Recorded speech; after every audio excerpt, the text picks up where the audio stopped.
Bus ಸುಮ್ಮನೆ ಇದೊಂದು ಸಾರ್ವಜನಿಕರ ಆಸ್ತಿಯಾಗಿದೆ. ಬಸ್ ಸ್ಟ್ಯಾಂಡ್ ಸಾರ್ವಜನಿಕರ ಆಸ್ತಿ. ಇದನ್ನು ನಾವು ಕಾಪಾಡಿಕೊಳ್ಳಬೇಕು. ಬಸ್ ಸ್ಟ್ಯಾಂಡ್ ಪಕ್ಕದಲ್ಲಿ ಶೌಚ ಮತ್ತು ಮೂತ್ರ ವಿಸರ್ಜನೆ ಮಾಡಬಾರದು ಮತ್ತು ಕಸ ಕೂಡ ಚೆಲ್ಲಬಾರದು. ಇದು ನಮ್ಮ ಆಸ್ತಿ. ಇದನ್ನು ನಾವೇ ರಕ್ಷಿಸಬೇಕು. ಇದರ ಹೊಣೆ ಕೂಡ ನಮ್ಮದು. ಈ ಮೂಲಕ ಹೇಳಲು ಇಷ್ಟಪಡುತ್ತೇನೆ.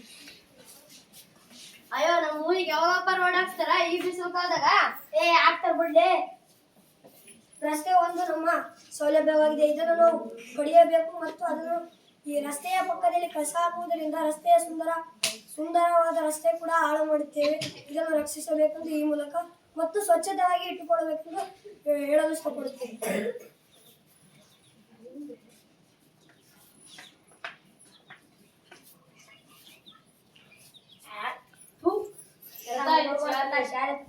ಇನ್ನ ಸಣ್ಣ ಹುಡುಗ ಗೊತ್ತಾಕ ಸುಂಕೆ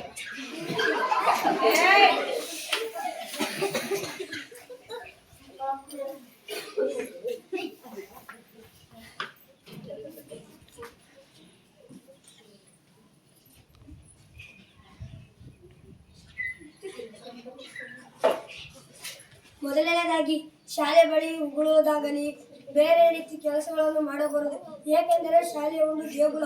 ಇದು ಜ್ಞಾನ ದೇಗುಲ. ಇಲ್ಲಿ ಶಿಕ್ಷಣ ಪಡಿಬೇಕು. ಮತ್ತು ಎರಡನೇದಾಗಿ ಗೋಡೆಗಳ ಮೇಲೆ ಗೀಚುವುದರಿಂದ ಪ್ರಯೋಜನವಿಲ್ಲ.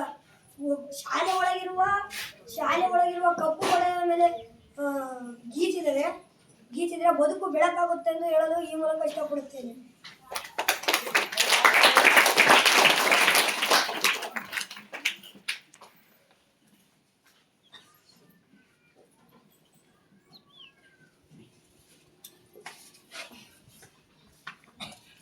ಈಗ ನೀವು ನೋಡ್ತಿದ್ದೀರಲ್ಲ, ಒಬ್ಬನ್ ಬಂದ ಕೊಳೆ ಏನ್ ಮಾಡ್ತಾನೆ? ಎದಕ್ಕ? ಕೈ ತೊಳೆಕೋಸ್ಕರ ಕೊಲೆ ಮಾಡ್ತಾನೆ. ಅವ್ನು ಹಂಗೆ ಬಿಡ್ತಾನೆ. ಅದು ಸರಿಯಾ ತಪ್ಪ? ಎದಕ್ ತಪ್ಪು? ನೀರು ವೇಸ್ಟ್ ಆಗುತ್ತೆ. ಅದನ್ನ ನಾವು ಕಾಪಾಡ್ಕೊಂಡ್ರ ಬೇಡ? 100ರಲ್ಲಿ 3% ಮಾತ್ರ ಕುಡಿಯಲು ನೀರು ಯೋಗ್ಯವಾಗಿದೆ. ಹೌದಾ? ಮತ್ತೆ ಅದನ್ನ ನಾವೇನ್ ಮಾಡಬೇಕು? ಉಳಿಸ್ಕೋಬೇಕು. ಮೊದಲನೇದಾಗಿ ನೀರನ್ನು ನಾವು ಕಾಪಾಡ್ಕೋಬೇಕು. ಈಗ ನಮ್ಮ ಈಗಂತೂ ನಾನು ನೀರಿಲ್ಲ ಅಂತ ಬದುಕ್ತೀವಿ. ನಮ್ಮ ಮುಂದಿನ ಪೀಳಿಗೆಗೆ ನೀರಿನ ಅಭಾವ ಉಂಟಾಗ್ಬೇಕಾ ಬೇಡ? ಬೇಡ ತಾನೆ? ನಾವು ಅದಕ್ಕೋಸ್ಕರ ಏನ್ ಮಾಡ್ಬೇಕು? ನೀರನ್ನ ಮಿತವಾಗಿ ಬಳಸ್ಬೇಕು. ಹೌದಾ? ಬಳಸ್ತೀರಾ ನೀವು? ನೀವೆಲ್ಲ ನೋಡಿರ್ತಾನೆ. ಇವೇನು ಸಾರ್ವಜನಿಕರ ಆಸ್ತಿ. ಹೌದಾ?